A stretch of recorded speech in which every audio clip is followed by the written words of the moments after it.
Hi, we're back, and today what we're going to talk about is introducing your dog to the crate. Um, this is sometimes very problematic because, you know, in our society, everybody is busy. Everybody's out trying to get things done quickly. And a lot of times, especially when it comes to a new puppy purchase, you may have purchased that puppy at the middle or the end of the week. You're still in the middle of your work week, or you're coming down to the weekend, and with a new puppy in the house, you really want to spend time enjoying that puppy, and how you introduce that puppy to the crate doesn't really kind of come to mind. And so what we want to do is we want to talk a little bit about what makes sense in introducing that puppy to the crate, or even an older dog that you've adopted from a rescue, or something like that. The biggest problem that I run into is somebody adopts a puppy, somebody purchases a puppy, an older dog, what have you. They bring that dog home and they start really kind of enjoying being with that dog and enjoying being around that dog. And the weekend flies by. All of a sudden, it's Monday morning. The puppy or the dog goes in the crate and off to work they go. They come back and there's a huge mess.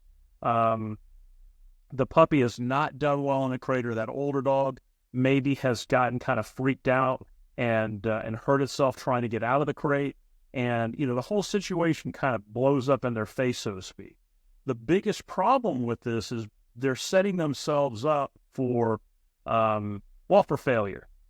Honestly, the best way to approach this is, as much as you want to spend time with that puppy, those first few days, whether it's a puppy or an older dog, those first few days are really essential to figuring out how that puppy or dog is going to react to the crate, and how they're going to react to being, in the crate by themselves.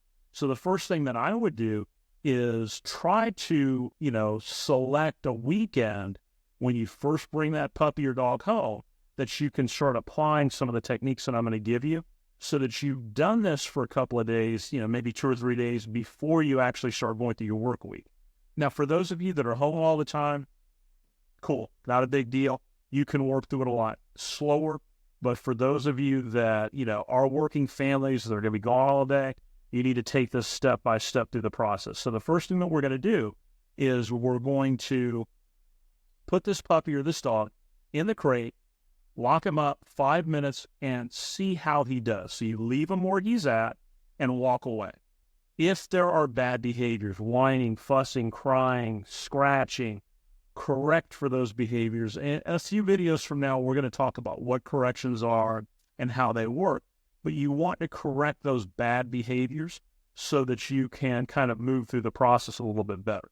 So now that puppy or that dog has been in that crate for 5 minutes, you've made a couple of corrections. Maybe they settle down, maybe they haven't. At this point, you want to incrementally start raising the limit of time that they spend in that crate, correcting for bad behavior, praising for good behavior, and adding time to it until you get somewhere around 45 to 90 minutes. And somewhere between 45 and 90 minutes, depending on the age of the dog, they kind of forget how long they've been there. They tend to relax, especially if they've been corrected for bad behavior in the past. They tend to relax, they tend to settle down, play with their toys, and go to sleep. That's what you want to see. And at that point, take them back out, play with them, and then do it again the next day. Try to get some practice throughout the day for that first weekend of, getting them in the crate just for a few minutes at first, few minutes more, keep adding time to it throughout the day. Maybe, you get 5 opportunities. Maybe you get 8 opportunities, throughout the day to put them in that crate incrementally longer until by the end of the weekend, say by Sunday night, they're in there for anywhere from 50 to 90 minutes. Now you have high confidence that when you leave for work in the morning on Monday, you're not going to have issues. Your dog's going to be comfortable in that crate. If there is a problem, some of the things we're going to talk about later will help you, but at least this way you'll know kind of where you're at and what you've got to do.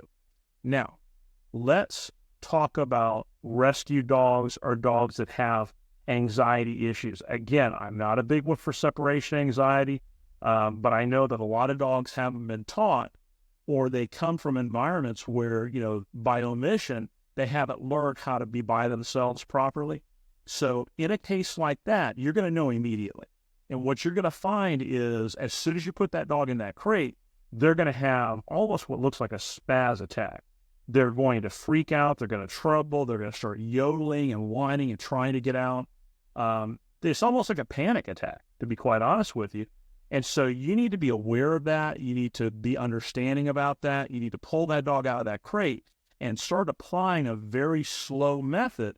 This may take you longer than just a week or a weekend to get done. It may take you a week, week and a half. It may take 2 weeks. I don't know.